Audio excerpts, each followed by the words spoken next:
दोस्तों, हाल ही में ही दुबई के अंदर एक एयर शो हुआ था। इस एयर शो के दौरान रशिया की सू-57 फाइटर जेट को बनाने वाली कंपनी यानी कि रोसोबोरोन की तरफ से बताया गया था कि हमारी भारत के साथ सू-57 फाइटर जेट को लेकर बातचीत चल रही है। लेकिन आज रशिया की तरफ से एक और स्टेटमेंट दी गई है और इस स्टेटमेंट में रशिया की तरफ से बताया गया है कि हम भारत और यूएई के साथ मिलकर सू-57E फाइटर जेट को बना सकते हैं, क्योंकि अभी जो भारत अपने एमका फाइटर जेट का प्रोडक्शन करने के बारे में सोच रहा है, उस प्रोडक्शन को करने में भारत को कम से कम 10 सालों का समय लगने वाला है। लेकिन जो हमारा सू-57 फाइटर जेट है वो पूरी तरीके से तैयार है और यदि भारत की तरफ से सू-57 फाइटर जेट को खरीदा जाता है तो इसका प्रोडक्शन भारत के लिए तुरंत ही शुरू कर दिया जाएगा। और यूएई अमेरिका से पहले F-35 फाइटर जेट को खरीदना चाहता था, लेकिन अमेरिका की तरफ से यूएई को F-35 फाइटर जेट देने से साफ साफ मना कर दिया गया था। इसीलिए यूएई अब रशिया से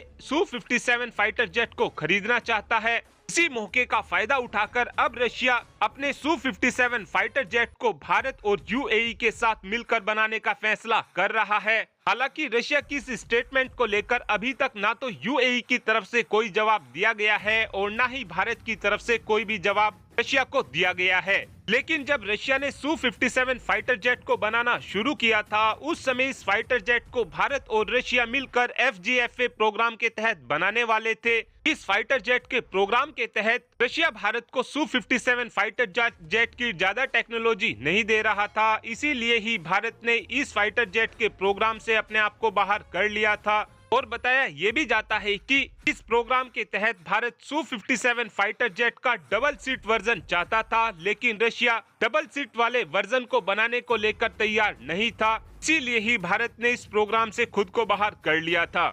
लेकिन अब रशिया भारत की सभी बात को मानने के लिए तैयार हो चुका है और बताया ये भी जा रहा है कि रशिया की तरफ से ये भी बोला जा रहा है कि अगर भारत सू-57 फाइटर जेट का ड्यूल सीट वर्जन लेना चाहता है तो हम भारत के लिए उसको भी तैयार कर देंगे।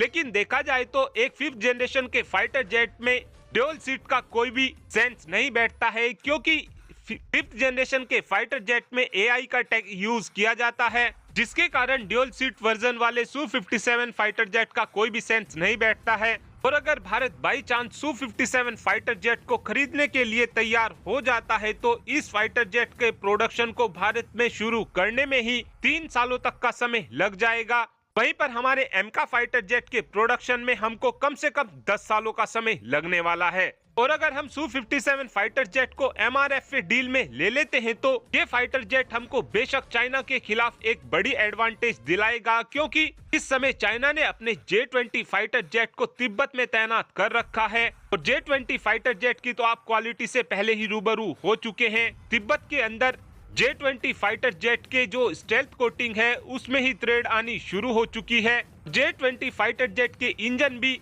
तिब्बत जैसे इलाके में काम नहीं कर पा रहे हैं, इसीलिए सू-57 फाइटर जेट हमको J-20 फाइटर जेट के सामने एक बड़ा एडवांटेज ला कर देगा। और अब आप ही कमेंट कर बता सकते हैं कि क्या हमको सू-57 फाइटर जेट को खरीदना चाहिए, हाँ या फिर ना। इस बात का आंसर आप कमेंट बॉक्स में दे सकते हैं। Thanks for watching this video. Have a good day.